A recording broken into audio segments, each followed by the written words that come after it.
They handed me a contract and told me to sign away everything I built, right after erasing my name from our family's legacy. That's when I realized the only thing more ruthless than betrayal is family with something to lose. Hi, I'm Serena. I spent years believing loyalty meant silence, until the day my own blood tried to steal the company I saved. Have you ever been betrayed by the people you thought would protect you? What would you do if the ones you loved most became the architects of your downfall? Share your story in the comments. I read every one, and sometimes the loudest revenge is choosing to tell the truth. Let me take you back to the night they tried to erase me for good. The silence in the room wasn't ordinary. It was the kind that clung to skin, crawled into your ears, and made you wonder if the world had stopped breathing just for a second. I sat stiff in the leather chair, its arms too polished, its scent too new. The mahogany conference table stretched before me like a runway to nowhere, and the family I used to know sat like strangers dressed for a press event. Grant tapped his Rolex against the chair leg, Sabrina smiled too tightly, and Jolene, my mother, she was glowing like a star waiting for her acceptance speech. Owen St. Clair, the family attorney, adjusted his glasses and cleared his throat. This is the official reading of the last testament of Everett Sullivan, he announced. I gripped the fabric of my blazer beneath the table, trying not to show the sweat pooling along my spine. To my daughter-in-law Sabrina, Owen began, I leave the Austin estate, the entirety of the family savings portfolio, and controlling interest shares in Sullivan Development Group. Sabrina's mouth curled at the corners, and Grant squeezed her hand. I sat still. The word daughter stung. The phrase controlling interest landed harder. There was no mention of me. Not one syllable. Not even a passing reference. Jolene turned to me with mock surprise. Oh, honey, we didn't think you'd be interested in the business. You're always so independent. It was a blade disguised as a compliment. I felt the nick and chose not to bleed. Yet. Grant leaned forward, voice low but public enough. You're still family. In spirit, of course. And in that moment, a memory returned me. 24, signing away my early equity in a promising tech startup just to free up cash so Grant could secure a down payment on his commercial loan. Jolene had said, You're doing this for the family. A real gift doesn't need paper trails. I believed her then. I stood up, straightening my skirt. If this was their show, I wasn't going to be the quiet extra anymore. Thank you for the clarification, I said, voice steady. I'll see myself. Miss Serena, please remain, Owen interrupted, flipping a page in the packet he held. There is a supplemental clause, filed under a separate trust. I paused. Everyone did. Owen produced a second envelope and opened it with deliberate calm. The light above shifted slightly as the sun passed behind a cloud, casting a cold silver sheen across the table. The room dimmed without warning. Jazz music that had been humming softly in the background stopped. The silence that followed wasn't still. It hissed. From the late Everett Sullivan's personal trust, Owen continued. It states, all executive voting rights, operating control, and equity assets associated with Sullivan Development Group shall be transferred solely to Serena Grace Sullivan as recorded primary beneficiary. Time shattered. Jolene's painted smile cracked. Grant's hand fell from Sabrina's in slow motion. Sabrina muttered, That can't be right. I didn't move. Owen continued, tone neutral. Miss Sullivan holds 64% equity in the company effective immediately, with board voting override until the next general meeting. I looked into the glass wall on my right and caught my reflection, steady, upright, unblinking. I didn't look like a mistake. I looked like a legacy they hadn't planned for. You erased me from your will, I said, cold and precise. I'll erase you from the board. Jolene's mouth twitched, as if trying to recover from a punch that hadn't physically landed. This is a mistake. Everett wasn't in his right mind. He was clear, Owen replied. And so is the paperwork. Grant exploded. He barely spoke to her in the last year. No, I said, stepping toward him. You made sure he didn't. You intercepted calls, deleted voicemails, isolated him the minute I started asking questions about the company finances. And now? Now you're shocked he gave it to someone who didn't treat him like an ATM. From the corner, I caught Sabrina whispering to Grant, "Did you know about this?" Her voice cracked, like something inside her did too. The room pulsed with heat. "I want this challenged," Jolene hissed. "You're welcome to file," Owen said smoothly. "But unless you can produce new legal documentation or evidence of coercion, the transfer stands." A murmur rose behind me. I didn't need to turn to know which Anne it was. "That's not how it's supposed to go," she whispered to no one in particular. I could feel power shifting beneath my heels. These people had spent years positioning themselves for dominance, backroom deals, fake smiles, public performances of unity. And in a single page of legal truth, all of it unraveled. Jolene leaned toward me, her whisper like venom. "You don't deserve this." "And yet," I said, picking up the official folder, "here we are." As I turned to leave, the words clung behind me like smoke. "We'll take it back," she seethed. "One way or another." I stopped at the door, just long enough to let the silence sharpen. "Funny," I said without turning, "that you never believed in me. Because now I don't need to believe in you either." And then I walked out, this time not as a forgotten footnote, but as the signature that rewrote the entire story. It started with a photo. 3 days after the will reading, I found myself in my old apartment, surrounded by boxes I never fully unpacked. The silence wasn't comforting, it was clinical, surgical. I needed to know how deep the erasure went. I opened a cracked plastic bin marked college stuff and flipped through a stack of yearbooks and family albums. There I was, or rather, there I wasn't. Page after page, Christmases, birthdays, Thanksgivings. Grant holding trophies, Sabrina cutting cakes, Jolene with centerpieces. Me? Gone. Cropped out, replaced, or never photographed to begin with. One picture stopped me cold. It was the Sullivan family trip to Big Sur. I remembered the fog, the seagulls, the way Grant lost his shoe in the tide. I had taken that photo. Except in this version, someone had photoshopped me out. Even the shadow I once cast was gone. Something snapped inside me. I turned to the filing drawer and yanked out every folder I'd ever kept from the early company days. Most were old drafts, contracts I'd reviewed for Grant, and one USB drive labeled 2013_video docs. I plugged it into my laptop. The screen blinked once. Then it played. There he was, Everett Sullivan, standing behind a podium in a small office, flanked by Grant and me. He was older than I remembered him being then, but he looked proud. Tired, but proud. "This company was built with family in mind," he said in the video. "And today, I sign over operational shares equally to my son Grant and to Serena Sullivan, who's been instrumental in keeping this business running while I recover." My voice cracked as I whispered, "He said it. On record." I paused the video and stared at the freeze frame. My younger self beside Everett, holding a folder. That folder, still in my cabinet, still with the ink-stained corner from when Jolene had spilled tea during the signing lunch.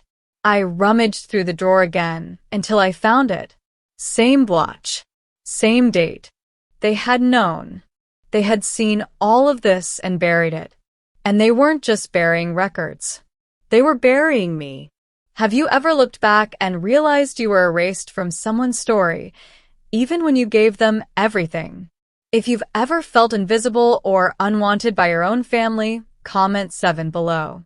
Now, let's see what happens when the truth refuses to stay buried. I compiled everything. The video, the folder, the timestamped metadata. I uploaded it into a shared drive and labeled it History They Tried to Delete. Then I drafted the email. Subject: Clarification of Executive Structure, Sullivan Dev. To every board member. CC, Owen. Attachment: Truth. Within 20 minutes, the reply started. Confusion. Concern. One board member wrote, "This video directly contradicts the operating agreement Grant submitted in 2017. We need a meeting. Urgently." I leaned back in my chair and exhaled through my teeth. The heat in my chest wasn't anger, it was ignition. My phone buzzed. A private number. Against instinct, I answered. Sabrina's voice came through, strained. "We need to talk." I didn't know they did all that. "Can you meet me tomorrow?" Alone. Before I could ask why, she hung up. Later that night, I received a call from Lexi. "Girl, what did you drop into the board's inbox? They're scrambling like roaches in a flood." Good. The next morning, I wore black, not as a statement, but as a warning. I walked into the Sullivan corporate lobby like I'd never been erased. The receptionist didn't know whether to greet me or salute. I didn't smile. I went to the records department and requested copies of all shareholder documents from 2013 to 2017. The clerk hesitated. I showed him the board's email trail. He moved. By noon, I had in hand 3 inconsistencies, 2 revised operating agreements signed only by Grant and Martin and not filed with the state, and a shredded draft labeled S. Sullivan inactive. I retrieved it from the recycling logs. The timestamp? 10 days before Everett's final hospitalization. Back at home, I laid it all out on the floor. Paper, video, emails. Proof of erasure in layers. I photographed the spread and sent it again to the board with a single-line caption. "Find her name now." That night, Owen called. "They're panicking," he said flatly.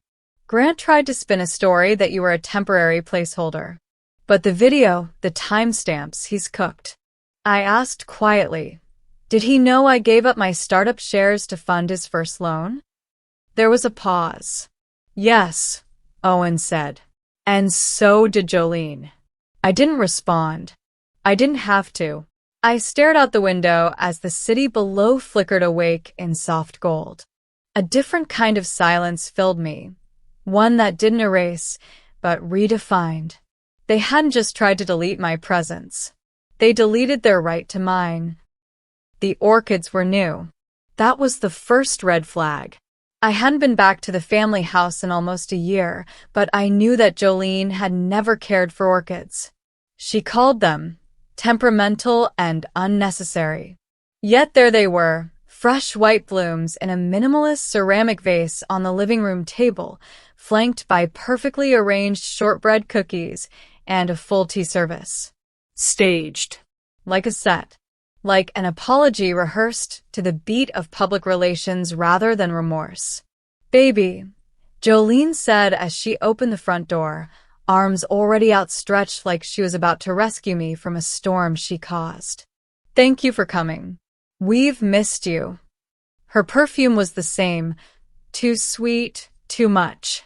I stepped inside and scanned the room. The lighting was soft, filtered through thin linen curtains. A photo of me and Grant as kids, one I hadn't seen in decades, had been framed and placed prominently above the fireplace. But something was wrong with it. It took me a second. Then I saw it, a thin gray blur around the edge of my dress. A stitching error. A bad scan. That wasn't the real photo. They had taken 2 different pictures and combined them. Even now, even trying to look sincere, they faked me into my own history. Sabrina wasn't here. That much I noted immediately. Just Jolene and Martin, perched like actors waiting for cue cards. Martin stepped out from the hallway, with a manila envelope in hand. His eyes were narrowed, lips pressed together like he was swallowing something sour. "We wanted to make things right," he said. I didn't sit. Not yet. "We've been thinking," he continued, "about how to make this less complicated, less stressful for everyone." I tilted my head. "For who exactly?" Jolene interjected, too quickly. "Sweetheart, it's just paperwork. A formality. You're already so busy with whatever it is you do now." She gestured vaguely, like my career was an afterthought, an obstacle in her choreography. Martin laid the envelope on the coffee table next to the tea tray and slid it forward. "Just an internal clarification. Between family." I opened it without sitting down. My eyes skimmed the bolded header. "Deed transfer and shareholder adjustment agreement." The next line made my throat tighten. "In mutual consideration, Serena Sullivan relinquishes all claims, voting rights, and future interest in Sullivan Development Group and related holdings." A cold stillness took over the room. I could hear the old wall clock in the hallway ticking, each second louder than the last. I looked up. "You're kidding." "It's cleaner this way," Martin said. "You're not part of the day-to-day anymore. It's not like you want the hassle of board votes and investor calls." Jolene clasped her hands in her lap. "We're just trying to keep the family intact." I held up the document. "By cutting me out? Again?" Jolene's smile cracked. "You're being dramatic." And that was it the moment the script slipped. I pulled out my phone and tapped once. The screen lit up. A quiet red bar glowed at the top. "Rec, 17 minutes and 42 seconds. "You really thought I'd come here alone and unarmed?" Martin stood up fast. "What the hell is that?" "A record," I said, still calm. "Of your manipulation, coercion attempt, and your attempt to interfere with legally held assets under state protection." "You wouldn't," Jolene began. I turned the volume up. Her voice played back. "It's just paperwork. A formality. You're already so busy with whatever it is you do now." Martin's. "You're not part of the day-to-day anymore." The silence exploded. The jazz music that had been humming quietly through the surround speakers went dead mid-note. Martin flinched. Jolene's fingers clenched into fists in her lap. A teacup on the tray tipped slowly off its saucer and hit the wood below, crack, breaking into 3 perfect pieces. I opened the camera roll and hit share. Within seconds, the audio file was sent to Owen, the board's ethics chair, and 3 major investors who had quietly messaged me after the last video went public. Jolene's voice trembled. "You came here to trap us?" "No," I said. "I came here hoping, stupidly, that you wanted to fix things. Turns out, all you wanted was another signature. And I don't sign lies." Martin slammed his palm on the table. "You're destroying the family." I leaned in, just enough so only they could hear. "You destroyed it the moment you decided control was more valuable than connection." As I turned to leave, I glanced again at that framed photo. Grant's smile frozen mid-laugh, mine looking a little too sharp. A memory that never really happened. Even their olive branches were stitched with falsehood. Behind me, the room cracked into sharp whispers. Something else fell. Maybe another glass, maybe a mask. The light from the window dimmed as the sun passed behind a thick gray cloud. Outside, the air was colder than when I arrived. Before I reached my car, my phone buzzed. New email, subject, emergency board session scheduled, 9 a.m. tomorrow. The game was changing, and this time I was the one calling the next move.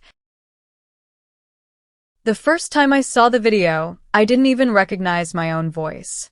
It was clipped, shaky, stripped of context and humanity. I was at the boardroom, mid-sentence, saying, "This wasn't part of the agreement."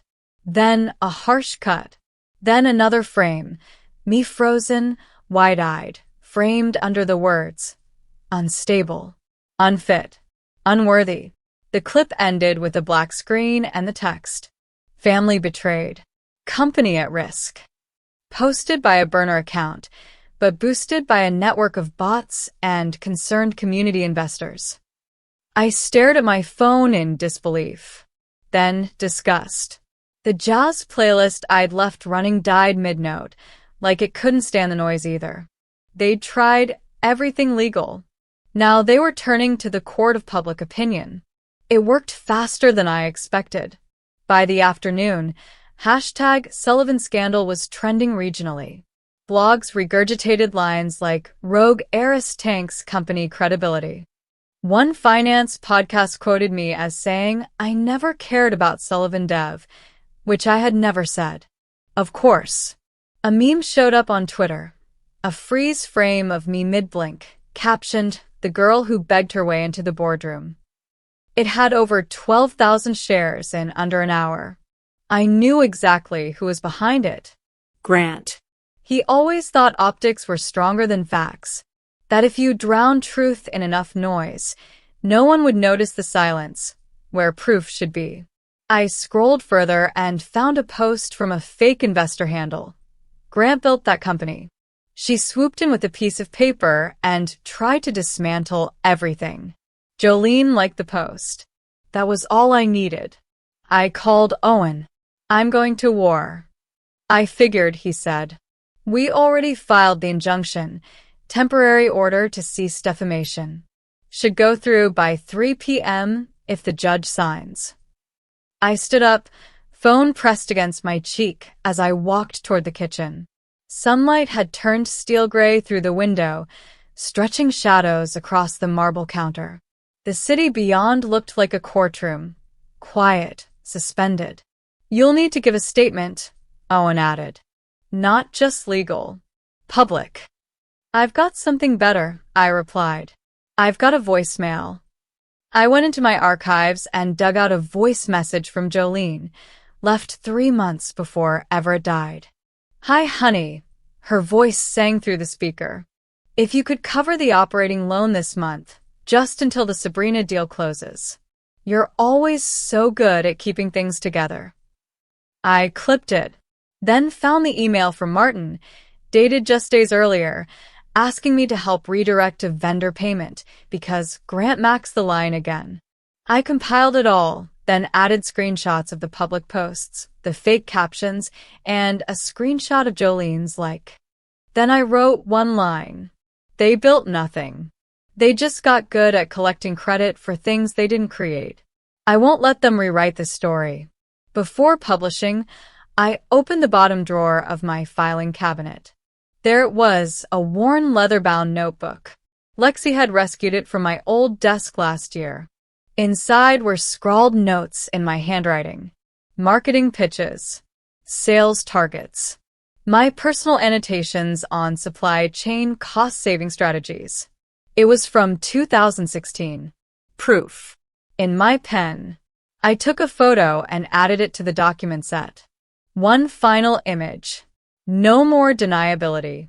Owen had it published through a verified legal wire by 3:07 p.m.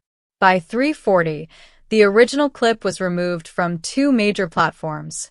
By 4:15, Sullivan Dev's investor group chat lit up in full-blown panic. My inbox flooded. Some apologies. Some spin. One anonymous email simply read, We knew. We're sorry. Thank you. That night, Lexi came over with a bottle of dry red and 2 glasses. They really thought a montage would take you down, she said. They forgot I own the camera, I replied. We clinked glasses, but I didn't drink much. My eyes kept flicking to my laptop screen, still open, still waiting. Just before midnight, the ping echoed through the apartment. The room stilled. Even Lexi looked up from the couch. New message request from Sabrina. They've done worse. You need to see this. Attached, family_archive the zip. My hand hovered over the trackpad. I clicked download. The file opened slow, like it knew it carried weight. Inside, emails between Grant and Jolene, flagged private, urgent, hide from Everett. A trail of fund siphoning. Edited meeting notes. A payment history from a shell company that looped back to Grant's personal account. Each document colder than the last. Then I saw the folder title. Contingency Strategy, SG Removal. The timestamp, 6 months before Everett died. A chill threaded down my spine. It was quiet, not stunned, sealed. I closed the folder slowly. Outside, a car passed by. Inside, the only sound was Lexi's breath and the hum of my laptop fan. They hadn't just tried to erase me. They had prepared to erase me completely. And this was their blueprint. The conference room smelled like fear. Not mine. Theirs. I walked in 10 minutes early, dressed in tailored navy with my nameplate already placed at the head of the table. The security guard who held the door gave me a nod, not respectful, but wary, as if he wasn't sure what side of history he was standing on. The room slowly filled. One by one, board members arrived, some stiffly cordial, others pretending to be preoccupied with their tablets. I saw in their eyes the same thing I used to see in the mirror before Everett passed. Calculation, waiting for the weather to shift before choosing a side. Grant was the last to enter. Tan, smug, and oblivious. He walked in like it was just another quarterly review, coffee in one hand, sarcasm in the other. Well, if it isn't the heiress-in-chief, he muttered as he sat across from me. I didn't flinch. Let's begin. The legal advisor read the opening notice. This was an official executive-level review of misconduct claims brought against CEO Grant Sullivan, initiated by majority shareholder Serena Sullivan. Grant chuckled. This is ridiculous. I looked him dead in the eye. Not half as ridiculous as you using corporate funds to pay for golf retreats in Scottsdale labeled as regional market analysis. Gasps around the table. A few exchanged glances. One board member scribbled something fast. Grant's smile faltered, but he leaned forward, tone sharp. You don't know what the hell you're talking about. I know exactly what I'm talking about, I said, because I have the receipts. Lexi, sitting to the side as my appointed analyst, clicked her tablet. The screen behind us lit up with a list of flagged expenses, wire transfers, and reimbursement forms. At the bottom was a scanned image of a signed invoice. Grant's signature. The misappropriation totals $873,400 over 18 months, I continued. And that's just what I found. Murmurs turned into a full chorus. Grant stood up. You can't do this. You don't have the authority. I stood too. I own 64% of this company. You bet your title I do. He clenched his fists under the table. I saw the veins in his forearms pulse, knuckles white. The chair of the audit committee cleared his throat. I suggest we move to a vote. Lexi leaned slightly toward me. I didn't look at her, but I felt the certainty in her gaze, a warrior watching a general draw the blade. 10 hands raised. 3 abstained. 2, reluctantly, remained down. Motion passed. The lights above dimmed slightly, then surged to a crisp white glow, corporate automation unaware of the emotional climate below. Effective immediately, I said clearly, Grant Sullivan is removed as Chief Executive Officer of Sullivan Development Group. Per bylaws, I will assume interim control until transition is complete. He stared at me like I had stabbed him with a letter opener.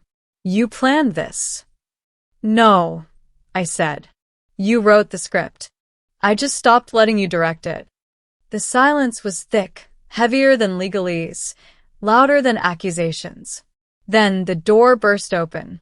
Jolene, drenched in sweat despite the air conditioning, still wearing pearls, fury painted across her face. What have you done?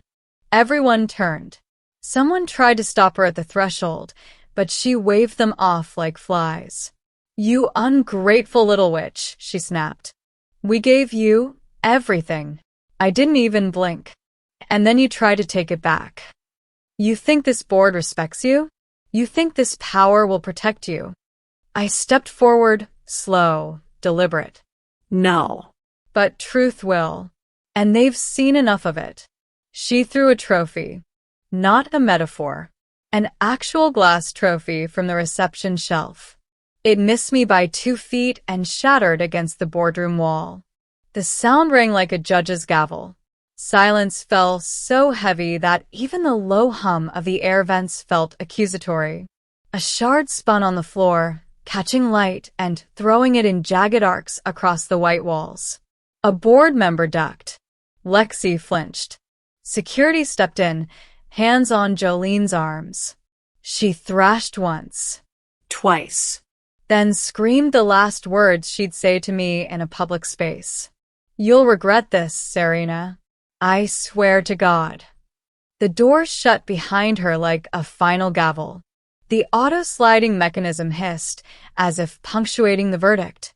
Have you ever reached a moment where you finally took back your power, no matter how much it cost? If you've ever had to stand alone to claim what's rightfully yours, comment 9 below. Stay with me, because sometimes the truest victory isn't applause, but peace. No one moved for a few seconds. Then the chair of governance cleared his throat. "We'll reconvene in 2 days to begin interim planning." I nodded once. "I'll prepare the transition doc tonight." As people filed out, one of the elder board members paused beside me. She looked tired, but her voice was steady. "Your father would have voted with you," she said. "Probably louder than any of us." I waited until the room was empty before I sat back down. The trophy shards sparkled on the carpet. I stared at them for a moment, then looked up at the monitor still displaying Grant's name, now grayed out. It felt like justice. Not a finish line, but a flag planted mid-battle, reminding me, you made it this far. Keep going. I turned to Lexi, who was still frozen in her chair, then slowly closed her tablet with both hands. "That was intense," she whispered. From the corner of the room, I heard the faintest creak.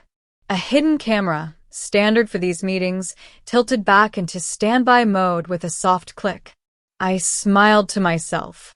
"Let them replay it," I said quietly. "Let them all watch how power really changes hands." There was no press conference, no dramatic headline, no fiery monologue into the mic, just a quiet link posted to a Dropbox folder labeled, "If you care to see the truth." Inside, decades of deception, financial records, shell company trails, board meeting transcripts, and a digital copy of the strategy document labeled, "Contingency Plan SG Removal." I hovered my cursor above share. The light through the window shifted, late afternoon gold brushing against the glass table, catching the corner of the laptop. My finger paused, then clicked. No sound echoed, no fanfare, only the low hum of the fridge in the next room and the soft whir of my old ceiling fan circling like a clock with nowhere left to point. Sabrina's folder was the final thread in a web of controls so meticulous it had fooled investors, attorneys, even Everett. But not anymore. I leaned back in the chair, exhaled slowly. The hardwood beneath my bare feet was warm. My spine sank into the fabric of the chair, like someone dropping their armor piece by piece. By noon, finance journalists had latched on. By evening, 3 news outlets were running exposés. By midnight, Grant's LinkedIn status quietly changed to on sabbatical. Jolene's legal counsel resigned the next morning. The house on Normandy Avenue was listed for sale, and the company email thread titled "Damage Control" leaked by lunch. But I didn't watch it unfold on TV. I didn't scroll. I didn't repost. Instead, I stood in the kitchen and turned on the tap. Water ran cold over my wrists, trailing down my fingers like absolution. It was the first time in weeks I didn't scrub like I needed to erase something. Later that afternoon, a soft envelope slid under my door. Inside, a single handwritten note. Sabrina's cursive, elegant, steady. You broke the chain. Thank you. S. Behind it, a photo. Me, 8 years old. Hair wild, one tooth missing, arms wrapped around a papier-mâché volcano. Behind me, Everett smiling, hand on my shoulder. A moment I didn't even remember. But there it was, a quiet kind of proof. As I laid the photo beside the origami swan, the late sun caught both, casting long, gentle shadows over the wood grain. The swan's folds were softened now, its edges curved from time and touch. But it still stood, just like me. From the Bluetooth speaker on the shelf, a low jazz melody had been playing all afternoon, Miles Davis, I think. As I stared at the image, the music faded, like even it knew to bow out quietly. I folded the letter once, tucked it into the drawer next to a stack of legal files I no longer needed. A weight lifted, not snapped or thrown, just released. That night, Lexi came over with curry takeout and no questions. We ate on the floor. No wine, no need, just the quiet rhythm of two people who survived the noise. Halfway through dinner, she looked at me. You're not going back, are you? I shook my head. No, I said. I'm done inheriting anything but peace.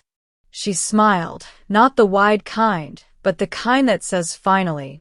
After she left, I stood at the threshold for a long moment, watching her silhouette disappear down the hall.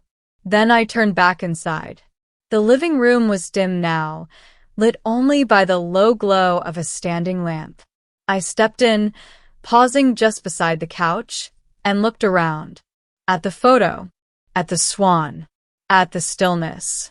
Then I nodded, not to anyone, just to the space itself. A thank you. And a goodbye. The war was over. Not with sirens, not with applause, but with the sound of a woman choosing herself, and finally hearing that sound echo back. I live in peace now, not because they changed, but because I stopped waiting for them to. The silence I once feared has become my sanctuary, proof that dignity doesn't need an audience to be real. Some lessons come wrapped in betrayal, but the truth is simple. The moment you stop apologizing for existing is the moment you take back your power. Justice isn't always loud. It's choosing yourself when no one else will. Have you ever had to walk away from people you thought would never hurt you? Share your story below. I read every comment, and someone out there needs to know they're not alone. If you believe healing can be quiet, strong, and unstoppable, stick around. This isn't the last truth we'll tell.